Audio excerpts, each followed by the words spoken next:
Buenos días, buenas tardes o a la hora que estén viendo esto. Mi nombre es Teresita Ramos, soy estudiante de cuarto año de medicina de acá de la UB de Casa Central y hoy día les voy a hacer una pequeña cápsula de OH2 acerca de corteza cerebral. Bueno, primero vamos a empezar hablando un poco de encéfalo para contextualizar un poco qué es la corteza cerebral, los tipos de cortezas, las células que lo componen, los principales tipos de corteza, la primaria, la secundaria, las de asociación y finalmente un pequeño resumen para que se lleven para la casa. Bueno, el encéfalo. Primero que nada, el encéfalo está compuesto por el telencéfalo y por el diencéfalo, ¿ya? El telencéfalo es lo que vemos en rojito, ¿ya? Mientras que el diencéfalo es lo que vemos en verde. El telencéfalo entonces va a ser lo que conocemos como los hemisferios cerebrales, tanto el derecho como el izquierdo, mientras que el diencéfalo va a estar compuesto por el tercer ventrículo, que es una estructura que después vamos a hablar un poquito de ella, y de las estructuras que están alrededor del tercer ventrículo. Entonces, en el telencéfalo, que es este que está compuesto por estos hemisferios cerebrales, los hemisferios cerebrales van a estar rodeados por una capa, que es una capa de sustancia gris, y eso es lo que nosotros le llamamos corteza cerebral. Entonces, la corteza cerebral, ¿qué es? Es un manto de sustancia gris que rodea los hemisferios cerebrales. Dicho esto, ¿qué es la sustancia gris? ¿Qué es la sustancia blanca? ¿Qué es eso? Bueno, primero que nada, acá tenemos un corte del cerebro, así, un corte coronal. Yo corto así mi cerebro y se lo muestro a ustedes. Y ahí vemos la materia blanca y la materia gris. La materia gris, como vemos acá, está rodeando por la periferia a la materia blanca. Y esta sustancia gris que rodea a la sustancia blanca, eso es la corteza cerebral. ¿Ya? ¿Y qué significa sustancia gris y sustancia blanca? Bueno, recuerda que la neurona está formada por su soma o cuerpo neuronal, su axón, sus dendritas, ¿no es cierto? Y el soma o cuerpo neuronal es lo que nosotros le llamamos sustancia gris, mientras que el axón y las dendritas son lo que nosotros le llamamos la sustancia blanca, ¿ya? Entonces, las fibras, el axón, las dendritas, sustancia blanca. El cuerpo neuronal, sustancia gris. Ahora, no solamente tenemos la sustancia gris en la periferia, sino que también encontramos cúmulos de sustancia gris o núcleos de sustancia gris que están flotando como en la sustancia blanca. Y estos son los famosos ganglios basales que los vemos acá. Mientras que también hay otras estructuras, por ejemplo, los ventrículos, que están compuestos de líquido cefalorraquídeo. Y dentro de ellos hay que destacar el tercer ventrículo, que es el que habíamos dicho que forma parte del diencéfalo que se encuentra aquí. Ahora, recapitulando entonces, cuerpo neuronal es la sustancia gris periférica que rodea la sustancia blanca, es la corteza cerebral, pero también hay cúmulos de sustancia gris dentro de la sustancia blanca que son los ganglios basales. Y la sustancia blanca, ¿qué es? Son las fibras, los axones, las dendritas. ¿Ya? Ahora, existen varios tipos de corteza. Son tres. La más importante, la que yo quiero que se queden, es la neocorteza, que forma la gran parte de la corteza que tenemos y es la más evolucionada, la más desarrollada, la filogenéticamente más avanzada, ¿ya?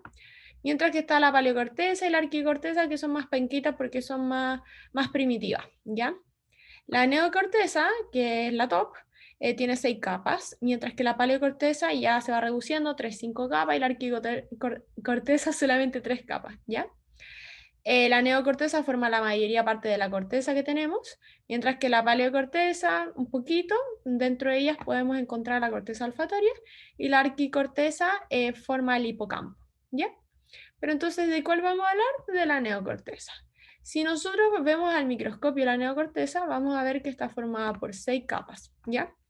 Ahora, cada una de estas capas tiene sus células, por eso son distintas, ¿no es cierto? Y tiene sus características. No voy a ahondar más en ello porque si no estaríamos como hasta el próximo año. Así que lo importante es que sepan que existen neocortezas, que son cortezas homotípicas, y hay otras que son heterotípicas. Las cortezas homotípicas se refiere a que cada una de las capas, cada una de las 6 capas, está igualmente desarrollada, ¿ya? Son del mismo tamaño. Y la típica corteza homotípica es la corteza de asociación. Mientras que hay cortezas heterotípicas. que significa que hay algunas capas que están más desarrolladas que otras. Y dentro de ella nos encontramos con la granular y la agranular, ¿ya? La corteza heterotípica granular, tal como dice su nombre, se refiere a que tiene desarrolladas las capas 2 y 4, es decir, las capas granulosas, ¿ya? Y se llaman capas granulosas porque hay muchas células granulosas o también conocidas como células estrelladas, que son unas células chiquititas con hartas dendritas y cositas, ¿ya? Y estas tienen una función más bien sensitiva. Entonces las capas granulosas, cuando están más desarrolladas, forman la corteza heterotípica granulosa y que en general estamos hablando de una corteza somatosensorial. Ahora, la corteza heterotípica, que tiene desarrolladas otras capas, sobre todo las capas piramidales, externa e interna, va a ser la neocorteza heterotípica agranular. Y tiene desarrolladas capas piramidales en donde nos encontramos con las neuronas piramidales, que son neuronas súper importantes, porque las neuronas piramidales tienen su soma y tienen un gran axón.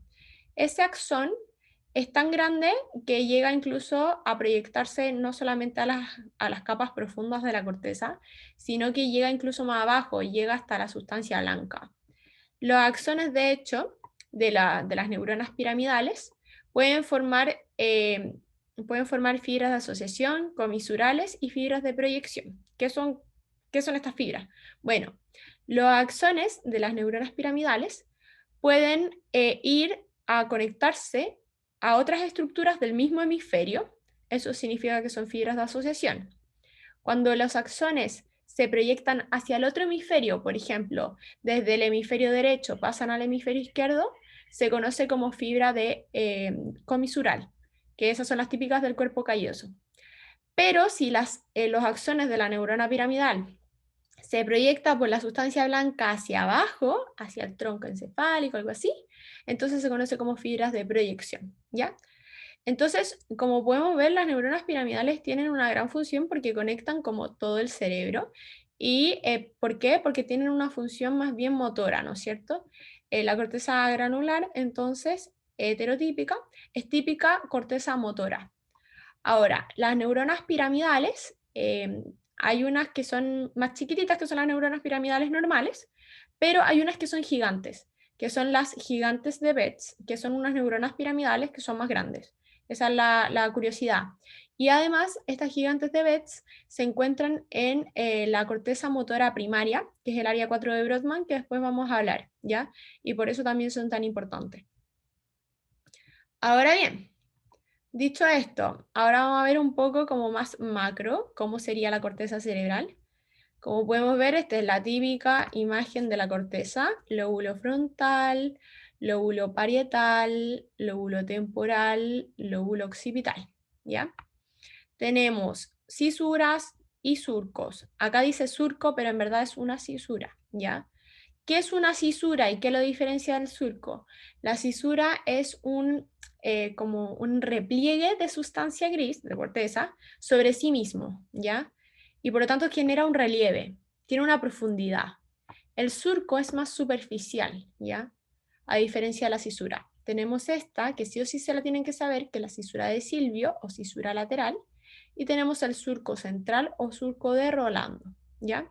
Es importante porque el surco central o de Rolando va a separar el lóbulo frontal del lóbulo parietal, la parte motora de la parte sensitiva, que luego lo vamos a ver, ¿ya? Ahora, todo esto, todos estos surcos, estas cisuras, generan giros y circunvoluciones, que van a hacer que se producen, ¿para qué? Con la función de aumentar la superficie de la corteza cerebral, ¿ya? Dentro de ello nos encontramos con que el lóbulo frontal tiene el giro frontal superior, el giro frontal medio, el giro frontal inferior, que es importante que los reconozcan. Y también otros giros importantes que tienen que reconocer son el que está por delante del surco central, que es el giro precentral, y el que está por detrás del surco central, que es el giro postcentral. Este es del lóbulo frontal, este es del lóbulo parietal, ¿ya? Ahora, dicho esto, vamos a hablar primero de las cortezas primarias y secundarias, que son cortezas en general que son heterotípicas, y luego vamos a hablar de las cortezas de asociación, que son homotípicas. Las cortezas motora, que es una corteza de tipo o sea, hay varias cortezas motoras. Dentro de ellas nos encontramos con la corteza motora primaria, la motora secundaria, y también está un área motora de asociación que después la vamos a hablar, ¿ya? La corteza motora primaria se encuentra en el giro precentral. La corteza premotora o motora secundaria se encuentra al ladito. Hay una cosa que se llama área motora suplementaria que no vamos a hablar mucho, pero igual es importante que lo tengan en cuenta. Y además voy a hablar un poco sobre la corteza o el área motora de Broca, ¿ya? Que se encuentra acá y que sirve para generar las palabras, articular las palabras. Hoy vamos a hablar un poquito sobre eso. Y bueno, entonces, ¿cuáles son las funciones de estas cortezas motoras? La corteza motora primaria, que es el área 4 de Brodmann, lo que me permite es generar los movimientos. Es decir, cuando yo muevo mi brazo, lo muevo porque el cerebro, específicamente la corteza motora primaria, me manda la señal de mover mi brazo, ¿ya? Y es importante entender también que la corteza motora del hemisferio derecho, del hemisferio cerebral derecho, va a mover lo que es del lado izquierdo. Por ejemplo, me mueve el brazo izquierdo, no me va a mover el brazo derecho. Y viceversa, ¿ya? Entonces eso es importante, son contralateral, que después lo van a ver bien con todas las vías motoras y todo eso. La corteza premotora, por otro lado, lo que hace es permitir almacenar los movimientos que yo ya he hecho, movimientos conocidos, porque yo ya los hice, se encuentra todo almacenado en la corteza premotora. Mientras que el área motora de Broca participa, como ya había dicho, en la articulación de las palabras, ¿ya? Entonces es un área de lenguaje que permite articular las palabras, permite que yo esté hablando en este momento. En cuanto a las cortezas sensitivas, que se encuentran en el lóbulo parietal, las otras se encontraban en el lóbulo frontal, estas en el parietal, tenemos la somestésica primaria o somatosensorial primaria y la secundaria. Ambas se encuentran en el giro postcentral. Ahora, nos encontramos que las funciones de estas es que la somatosensorial primaria permite recibir todo lo sensitivo de todas las partes del cuerpo, ¿ya? Y de hecho, una gran área de la corteza sensitiva primaria, de la corteza somatosensorial primaria, va a estar destinada a lugares que tienen muchos receptores para el tacto, para el calor, receptores sensoriales, en lugares donde hay muchos receptores sensoriales, entonces la corteza va a tener un área mayor destinada para procesar esa información. Es lógico, es directamente proporcional. Entonces, por ejemplo, la lengua, que tiene muchos receptores, cuando te quemas la lengua, por ejemplo, la sensación de que te quemaste la lengua está dada por el procesamiento de los receptores que le llega a la corteza somatosensorial primaria y que tiene un gran área como destinada para procesar esa información. La corteza somatosensorial secundaria no es como tan importante, la verdad, y es como aún no se conoce del todo sus funciones, pero sí es importante la somatosensorial primaria. En cuanto a las cortezas de asociación, nos encontramos con tres tipos de corteza, ¿ya? Vamos a hablar sobre todo de las dos primeras. En cuanto a la temporal anterior, tienen que saber que permite almacenar ciertas experiencias sensoriales pasadas, pero aparte de eso, más importante la prefrontal y la parietal posterior. Partimos con la corteza prefrontal. La prefrontal se encuentra en el lóbulo frontal. Entonces siempre yo lo relaciono así, lóbulo frontal, motor, ¿ya? Entonces es una corteza de asociación cognitivo-motora, ¿no es cierto? Cuya función es el control cognitivo de las respuestas conductuales. Es decir, la corteza prefrontal me permite generar conductas motoras que sean adaptativas y que sean como eficaces, ¿ya? ¿Y eso por qué? Porque hace una asociación cognitiva, ¿ya? No es solamente mover el brazo por mover el brazo, sino que lo muevo de tal manera porque hay un proceso cognitivo detrás de eso. ¿Por qué? Porque las cortezas de asociaciones asocian información. Entonces no solamente reciben lo motor, sino que también asocian otras partes. Y la corteza prefrontal se divide en tres tipos de corteza, la corteza orbitofrontal, la corteza dorsolateral y la ventromedial, ¿ya? En cuanto a la corteza orbitofrontal, esta es la menos evolucionada de las cortezas prefrontales. A todo esto, la corteza prefrontal es la corteza más evolucionada que tenemos, ¿ya?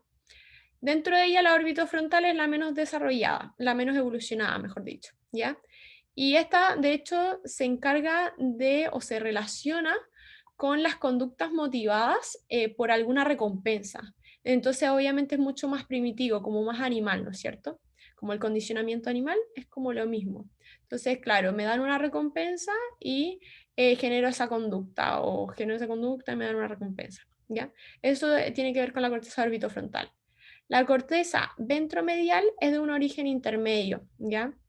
Y esta corteza se encarga más que nada o se relaciona con el control emocional. Y la dorsolateral es la más evolucionada de todas y tiene que ver con las funciones cognitivas más elevadas. En cuanto a la corteza parietal posterior, esta es parte del lóbulo parietal. Es una corteza de asociación cognitivo-sensorial. Es decir, esta me relaciona más bien, porque como está en el lóbulo parietal, con lo sensorial, ¿no es cierto? Y funciona como guía visual de las conductas motoras, la percepción espacial y las relacionadas con tareas cognitivas. ¿Esto qué quiere decir? La corteza parietal posterior me permite representar objetos en relación a mi cuerpo. Es decir, me permite saber que existe un objeto delante mío, me permite reconocer cuál es ese objeto y también la corteza parietal posterior me permite tener una percepción propia de mi cuerpo, saber que yo estoy moviendo mi mano hacia adelante, aunque no la vea, sé que la estoy moviendo hacia adelante porque siento que tengo mi mano. Eso me lo da la corteza parietal posterior. Y está dividida también en una corteza parietal posterior superior o dorsal y en una corteza parietal posterior inferior o ventral. La superior o dorsal se relaciona más con la conciencia corporal, lo que les estaba diciendo, la propiocepción. Sentir que yo tengo mi mano, sentir que aquí está mi oreja, eso es la propiocepción. Y también con la guía visual de la conducta motora, porque la corteza parietal superior, posterior superior, se encarga también de recibir estímulos de la corteza occipital posterior que tiene que ver con lo visual. Entonces le manda información visual a esta corteza parietal posterior superior y de esa manera también está relacionado con la conducta motora por esa guía visual. Mientras que la corteza parietal posterior inferior o ventral se encarga de la percepción espacial, es decir, saber que ahora adelante tengo el computador, ¿no es cierto? Em, y esas cosas como el entorno. Y cuando hay algún daño de la corteza parietal posterior superior, se conoce como anasognosia, mientras que si hay un daño en la inferior, se conoce como negligencia espacial. Ahora, en resumen, y para terminar esta mini cápsula, tenemos que la corteza cerebral forma parte de los hemisferios cerebrales, es este manto de sustancia gris que recubre los hemisferios cerebrales, que forma parte del telencéfalo. Dentro de las cortezas cerebrales, la más importante que tienen que saber es la neocorteza, que está formada por 6 capas y existen homotípicas y heterotípicas, ¿no es cierto? Y la neocorteza es la corteza más moderna de entre todas las cortezas que tengamos. Las cortezas primarias son cortezas heterotípicas. La sensitiva es granulosa, la motora es agranular y tiene por lo tanto muchas células piramidales. Las cortezas de desasociación son más bien homotípicas y están relacionadas con el control cognitivo de las conductas motoras en el caso de la prefrontal y relacionado al control cognitivo de lo sensitivo en cuanto a la parietal posterior. Esto sería como un mini resumen. Y bueno, cualquier duda que les quede, aquí está mi correo, me escriben nomás y listo. Y cualquier cosa les paso el WhatsApp también, no tengo tema que me escriban para hacerlo más directo. Espero que les haya servido.